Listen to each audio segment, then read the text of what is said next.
बिस्मिल्लाहिर्रहमानिर्रहीम। आज की समाअत फिर दोबारा से जो स्टार्ट हुई तो वही मसला आया जो पिछली तारीख पे दरपेश था। मीडिया की प्रेजेंस फिर से बनाने की कोशिश की। हालांकि अदालत को वाजे किया गया कि पिछली दफा बाबर मलिक साहब ने सबके बिहाफ पे आवाज उठाई थी कि हम 3 लोग मीडिया की नुमाइंदगी मुकम्मल तौर पर नहीं करते, हमसे सीनियर अफराद बाहर है, उनको बुलाया जाए। आज यही बात शुरू में बताई गई कि आपने सिर्फ 4 चैनल्स को अलाउ किया है, बाकी लोग हैं नहीं। फिर इन राइटिंग एक दरखास्त जो साकिब भाई ने ड्राफ्ट की जिसमें बाबर मलिक साहब बाकी सारों का जिक्र करके वॉइस ऑफ अमेरिका, बीबीसी इनका जिक्र किया कि ये इंटरनेशनल कॉरेस्पॉन्डेंट ये भी कवरेज करने आए, इनकी हाजिरी लाजमी है ताकि प्रॉपर कवरेज मिल सके, तभी आप इसको कह सकेंगे कि ये एक ओपन ट्रायल है। अदरवाइज आप किसी भी जुमरे में से ओपन ट्रायल नहीं कह सकेंगे। तो जज साहब ने वो लिस्ट वसूल कर ली और हम उम्मीद करते हैं कि अगली दफा ये लोग शामिल होंगे, मगर फिर भी एहतियातन हम इन तमाम नामों के साथ एक दरखास्त दोबारा से अदालत में जमा करा देंगे और इस बारे में इजाजत लेंगे। बाकी जो लीगल प्रोसीडिंग डिटेल हुई, आपको पता है कि कॉपीज डिस्ट्रीब्यूट हो गई और 12-12 तारीख डल गई। उसके बारे में मैं चाहूंगा कि उस्मान गिल साहब भी थोड़ा सा आपको आज के पेशी के बारे में ब्रीफ करें। बोलें। आज की जो तारीख मुकर्रर थी कॉपियां सप्लाई करने के हवाले से, उसमें हमने सबसे पहले अदालत को एक जो कानूनी नुक्ता था उस पे बताया कि ये इसमें कानूनी एक रुकावट है कि ये ट्रायल आगे नहीं चल सकता, अगर चलेगा तो वो गैर कानूनी होगा, क्योंकि ये एक स्पेशल कोर्ट है और ऑफिशियल सीक्रेट एक्ट का ट्रायल कर रही है। ऑफिशियल सीक्रेट एक्ट की दफा 13(6) के मुताबिक जब तक मुतल्लिका गवर्नमेंट, फेडरल गवर्नमेंट ये नोटिफिकेशन कोई स्टैंडिंग ऑर्डर ना करे, जनरल या स्पेशल, कि ये इस केस की कार्रवाई किस कानून के तहत होगी, वो नोटिफिकेशन, वो ऑर्डर आज तक जज साहब की फाइल पे अवेलेबल नहीं और उसके बगैर ये केस आगे नहीं चल सकता। लेकिन हमारे इतराज के बावजूद, जो कि एक आज की प्रोसीडिंग मैं समझता हूं कि कानूनी नहीं है, गैर कानूनी है, और हम अपनी लीगल टीम से कंसल्टेंसी करने के बाद पॉसिबली उसको चैलेंज भी करेंगे, क्योंकि वो कॉपी सप्लाई नहीं हो सकती जब तक फेडरल गवर्नमेंट का वो स्टैंडिंग स्पेशल या जनरल ऑर्डर रिकॉर्ड पे अवेलेबल ना हो। और एडमिटेडली ये अदालत ने, जज साहब ने एडमिट किया कि ऐसा कोई ऑर्डर रिकॉर्ड पे मौजूद नहीं है। सेकेंडली, जो हमें आज कॉपीज भी सप्लाई की गई वो भी नामुकम्मल की गई, ना तो इंक्वायरी का रिकॉर्ड हमें सप्लाई किया गया और ना ही इंक्वायरी के दौरान जो बयानात रिकॉर्ड हुए गवाहान के और बाकी लोगों के, वो भी हमें सप्लाई नहीं किए गए। इसके अलावा कानून की मंशा ये है कि हर डॉक्यूमेंट सप्लाई किया जाए, तो हमें डीवीडीज और सीडीज वगैरह भी सप्लाई नहीं की गई। तो इस मामले में हम, इस बारे में हम अपनी कानूनी टीम जो है वो अपने कानूनी लाए अमल का जो है वो तयन करेगी इंशाल्लाह। ठीक हो गया, थैंक यू।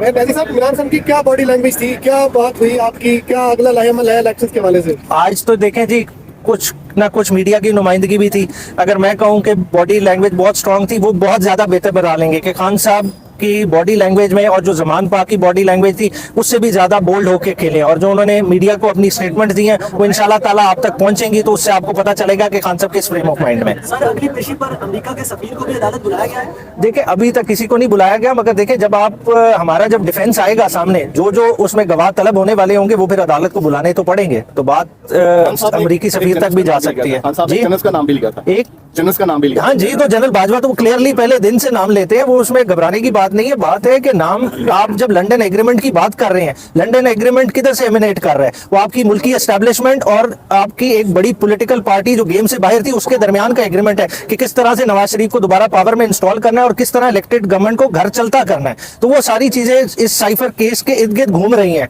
और वो सामने आएंगी। जी, अब जी, हाँ जी, इलेक्शन की देखिए, आपको पता है कि हमारी इलेक्शन स्पेस ही उन्होंने खत्म कर दिया है। खान साहब कहते हैं कि आप लेवल प्लेइंग फील्ड की बात करते हैं, वो तो हमें फील्ड ही देने को तैयार नहीं है, तो भले फील्ड ना दे। देखिए, हमने तैयारी कर ली है, हमारी लिस्टें तैयार हैं, खान साहब अब स्क्रूटनाइज कर रहे हैं, इस वीक से वो प्रोसेस स्टार्ट हो जाएगा और इंशाल्लाह ताला आपको पता चल जाएगा 12 या 13 तारीख को इलेक्शन कमीशन जैसी इलेक्शन स्केड्यूल देगा, हमारे खिलाड़ी मैदान में उतर आएंगे। सर, ये जो केस चल रहा है ये कौन से कानून के तहत चला, 1923 या 2023? अच्छा, ये बड़ा पिछली दफा शाह साहब ने अपने जब कोर्ट को एड्रेस किया था, उन्होंने कहा था ये मुझे क्लैरिटी से बताएं कि मुझे 1923 के कानून के तहत प्रोसीड कर रहे हैं या अमेंडेड कानून के तहत। अगर अमेंडेड कानून के तहत प्रोसीड कर रहे हैं तो सदर पाकिस्तान को बुलाए, वो अपना मौकिफ इस पे वाजे करें। तो इस पे अदालत ने कैटेगोरिकली कहा कि अमेंडेड कानून का आप पे इतलाक नहीं है, आपका ट्रायल 1923 के कानून के तहत ही हो रहा है, अमेंडेड का हम पे कोई किसी तरह के कोई कदगन नहीं है। इस दफा जो है ना स्पेशल किस्म की आवाम थी, आवाम प्लस। हाँ, प्लस थी। हाँ जी, 15 थे। सर थैंक यू जी वो भी नामालूम मैं थे। साहब ये बताएं कि जब ये साइबर की समाअत हो रही थी और एहतसाब अदालत के जज मोहम्मद बशीर भी अडयाला जेल पहुंचे हैं, तो क्या वो भी 190 मिलियन पाउंड केस जो है उसके अंदर भी आप उसका ट्रायल जेल के अंदर वो करा रहे हैं? जज बशीर साहब आए थे जमानत के लिए, हमने उसमें पोस्ट अरेस्ट बेल खान साहब की दायर कर दी है, उसमें बाकायदा से 6/12 तारीख हो गई है, क्योंकि 6/12 को और भी मामलात अलकादे से मुतलका लगे हुए हैं, तो 6/12 को वो टेकअप करेंगे और वो जेल में ही समाप्त होगी। Thank you First of all, I, on behalf of Mr. Imran Khan and the journalist community, I raised very serious objection upon non-access being given to the international media. BBC Urdu was here, BBC English was here, Voice of America was here, English and Urdu both, and other international outlets of the medias represented by these local Pakistani journalists or the international journalists.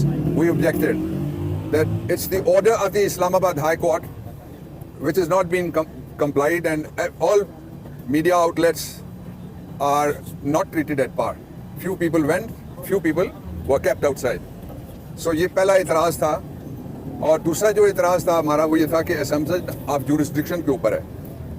Court notify होना एक बात है, जब Islamabad high court ने एक दफ़ा कह दिया कि सारी पिछली कार्रवाई नल एंड वॉइड की जाती है, तो फिर आपको नए सिरे से जुरिस्डिक्शन एज्यूम करने के लिए कानून बताना पड़ेगा कि जो आपको इजाज़त देता है कि नए सिरे के अंदर आप के नीचे जुरिस्डिक्शन एज्यूम करेंगे, लॉ के नीचे। ये दो। और तीसरी बात ये है कि वहाँ अंदर जो माहौल था वो आपने पूछा, केस ही कोई नहीं है तो माहौल क्या है? केस दो नुक्तों में है कि हम वो वाइक हैं जिसके बारे में एक तीसरे चौथे दर्जे का ऑफिसर एक फॉरेन कंट्री का, यूएस का, ये कहता है कि वहाँ पे रिजीम चेंज करो।